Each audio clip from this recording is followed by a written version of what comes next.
2022년을 결산하는 시간입니다. 오늘은 노동과 인권 분야를 결산해 볼 텐데요. 윤석열 정부가 노동정책의 변화를 예고하면서 올 한해 노동 현안이 큰 화두였죠. 김현정 기자가 보도합니다.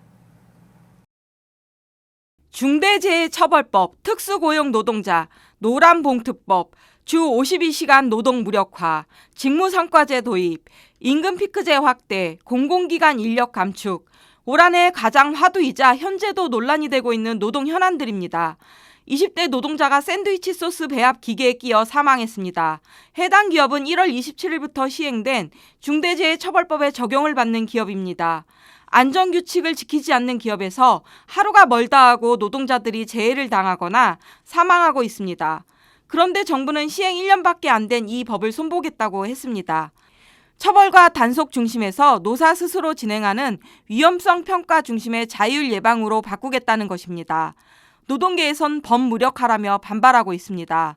또 올해에는 화물차 운전자들이 안전운임제의 확대와 지속을 요구하며 2차례나 파업을 했습니다. 하지만 정부의 업무 개시 명령을 받고 파업을 포기한 일도 발생했습니다. 화물 노동자들은 공정거래위원회로부터 고발까지 당했습니다.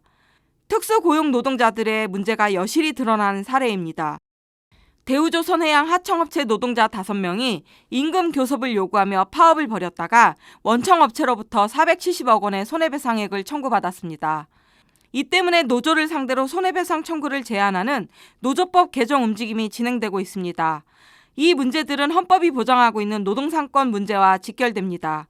윤석열 정부는 노동시장 개혁을 기치로 내걸고 현행 주 52시간으로 제약하고 있는 노동시간을 연 분기 단위로 바꿔 최대 69시간까지 일할 수 있도록 하겠다고 밝혔습니다.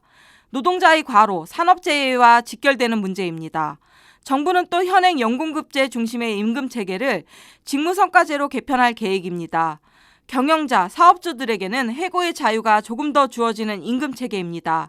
성과평가에 따라서 공고사직이 가능하기 때문입니다. 이러한 정부의 노동정책에 전문가들은 노동 말살의 시대라고까지 평가합니다.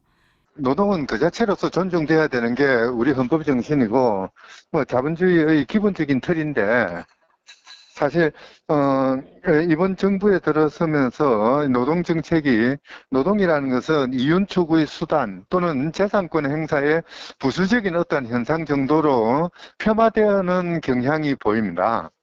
그러다 네. 보니까 노동자의 어떤 헌법상의 권리라든지 인권으로서의 노동권에 대한 인식 또는 존중은 거의 없고 임금피크제 문제도 빼놓을 수 없습니다.